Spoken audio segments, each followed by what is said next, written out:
మేము చూపించేది కనిపించేది అంతా నిజమే, ఏది దాచుకోవడం ఉండదు. తిట్టినా కూడా అందరి ముందు తిట్టేస్తుంది. సో అందుకే న్యాచురల్గా ఉంది. సో ఫస్ట్ ఇందాక అడుగుదాం అనుకున్నా, మీది love marriage arranged marriage? 100% arrange marriage. 100% arrange.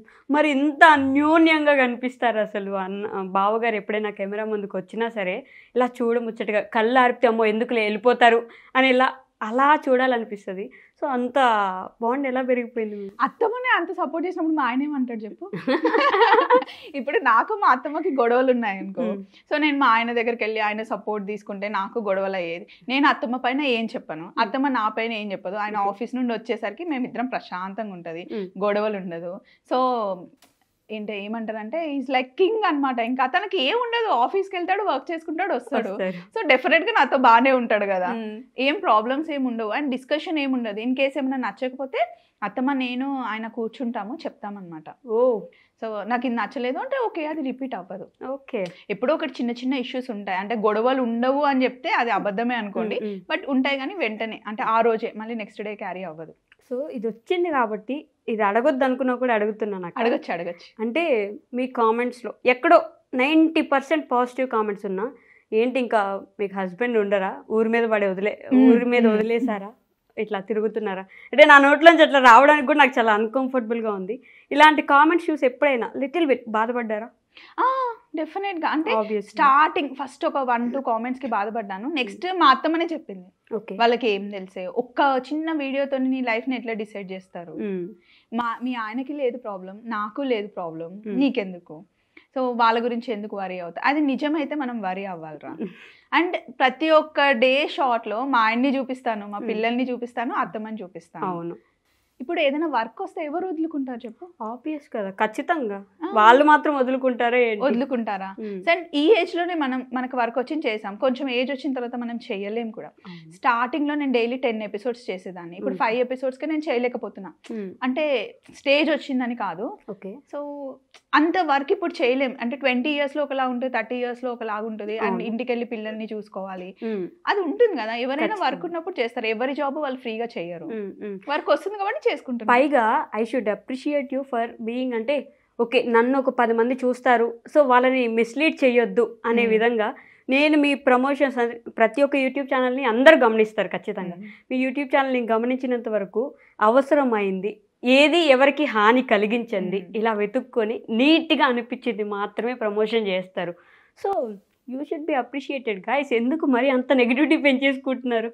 చాలా బాగా అనిపిస్తుంది. అంటే బట్టలు ఏముంది, మీకు నచ్చితే కొనుక్కుంటారు, లేదంటే వదిలేస్తారు. మీరేం పాన్ పరాగ్ అమ్మట్లేదు, లేదంటే బెట్టింగ్ యాప్స్ చెప్పట్లేదు, ఇవేం చేయట్లేదు. Thank you so much Vaishu. ఎందుకంటే ఇది నేనే చెప్దాం అనుకున్నా, కానీ నా గురించి నేను చెప్పుకుంటే కనెక్టింగ్ ఉండదు. సో అర్థం చేసుకొని ఇంటర్వ్యూకి పిలిచామా, చేసామా, పంపించామా అన్నట్టు కాకుండా అసలు ఏం జరుగుతుంది ఛానల్లో అని అడుగుతున్నారు కదా, నాకు నిజంగా నచ్చింది.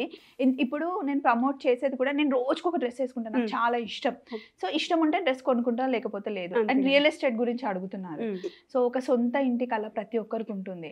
సో అది ఇప్పుడు నేను కూడా ఒక దగ్గర ఇల్లు కొనుక్కున్నాను, 5 years అయింది, ఇంకా ప్రాజెక్ట్ నా చేతికి రాలేదు. సో నాకు చాలా బాధగా ఉంటుంది. అట్లనే ఎవరైనా నా పేరు నమ్మి పెట్టినప్పుడు అది కరెక్ట్ గా ప్రాజెక్ట్ అవ్వకపోతే వాళ్ళకి ఎంత బాధ ఉంటుంది. అందుకే నేను రియల్ ఎస్టేట్ జోలికి వెళ్ళట్లే. చాలా మంది అడిగారు నన్ను, అండ్ చాలా బ్రాండింగ్స్ వస్తున్నాయి, అడుగుతున్నారు. కానీ ఏదైతే అవసరం అంటే చిన్న చిన్న అమౌంట్ పెట్టి వాడామా వదిలేసామా అనేవే నేను ప్రమోట్ చేస్తున్నా. అండ్ ఫుడ్ గురించి ఎంత చిన్న షాప్ వాళ్ళు పిలిచినా, ఎంత పెద్ద షాప్ వాళ్ళు పిలిచినా వెళ్తా, ఫుడ్ టేస్ట్ చేస్తా.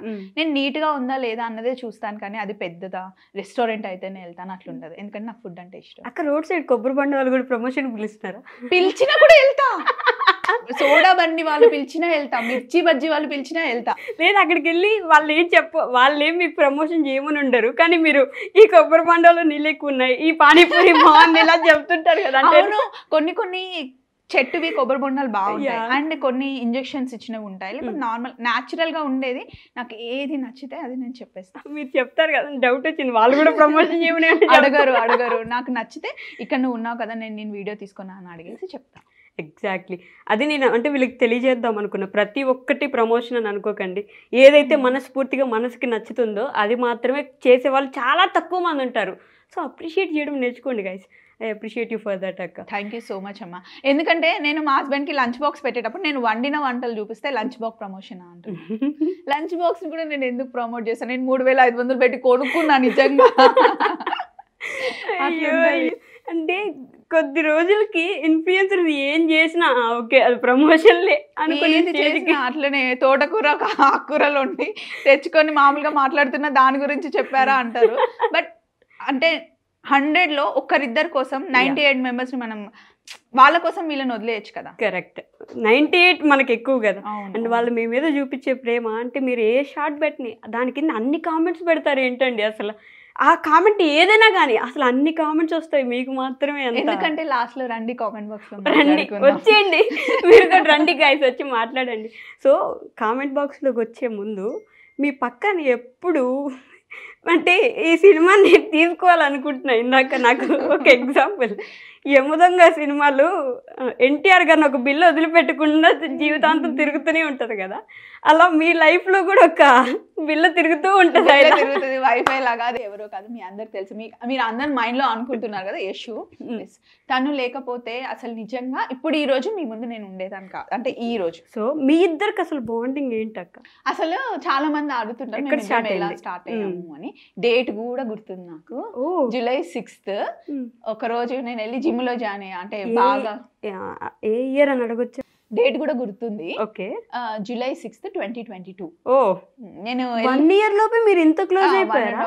అవును అంతే. అంటే కలిసింది టైం తక్కువే కానీ చాలా క్లోజ్ మెమరీస్ అట్లా. అంటే అంత బాండ్ పెరిగి లాస్ట్ ఇయర్ కూడా బిల్ అయి ఉంటుంది, కమ్మలు అయి ఉంటుంది. అట్లా ఏంటంటే నేను ఎవ్రీ ఇయర్ గోవాలో ఒక 40 days ఉంటాం అనమాట. మేము 3 years అక్కడ ఉన్నప్పటి నుండి ఎవ్రీ ఇయర్ వెళ్ళి ఉంటాం. అక్కడ ఫుల్ తినేసి వస్తా అనమాట. ఏది కనిపిస్తే అది, అస్సలు నో డైట్ అట్లా ఏమి ఉండదు. సో తినేసి వచ్చి ఇంకా బాగా లావ్ అయిపోయాను. జిమ్ లో జాయిన్ అవుదామని వెళ్ళా. అదే రోజు యశు కూడా జాయిన్ అయింది. కానీ తను ఎవరితో మాట్లాడదు అసలు, చాలా సైలెంట్ గా ఉంటుంది, చాలా చూజీ అనమాట మనుషుల విషయం. నాకేమో మనుషులు కావాలి కావాలి కావాలి అట్లుంటుంది. అయితే నాది యశుది సేమ్ కలర్ కారు, అంటే సేమ్ ఇయర్ లో కొన్నాం. నెంబర్ ఒకటే నాది, ఇంకా నెంబర్ చెప్పడం వదిలేండి. నాది యశుది same colour car. So number కూడా ఒక్క నెంబరే డిఫరెన్స్ అనమాట. సో నేను తెచ్చి జిమ్ కింద పార్క్ చేశాను. నెక్స్ట్ డే చూసిందనమాట, మీది నాది సేమ్ కలర్ కారు అని. కారు కోసం మాట్లాడడానికి వచ్చింది. అవునా, ఎక్కడుంది మీ కారు అని అడిగితే కింద అని చెప్పి బయటకు తీసుకెళ్లి చూపించింది అనమాట. సో పక్క పక్కనే కార్లు పెట్టుకునే వాళ్ళం. ఫస్ట్ మా కార్లు 2 ఫ్రెండ్స్ అయ్యాయి. నెక్స్ట్ 3 days తర్వాత కార్ తీసుకెళ్లి ఎక్కడో గుద్దింది యశు. ఎందుకు గుద్దింది తెలుసా? కార్లో దోమలు వెళ్తుంటే కొట్టింది. అది వెళ్ళి పక్క కారు గుద్దుకుంది. దోమలు వెళ్తుంటే కొట్టిందంటే కార్ డ్రైవింగ్ లో ఉన్నారని మర్చిపోతే ఎలా యశు గారు? అయితే వచ్చింది, వాళ్ళ హస్బెండ్ డ్రాప్ చేసిన తర్వాత వచ్చింది. ఏంటి కింద కార్ లేదు అని అడిగితే ఇట్లా దెబ్బ తగిలింది అని చెప్పింది అనమాట.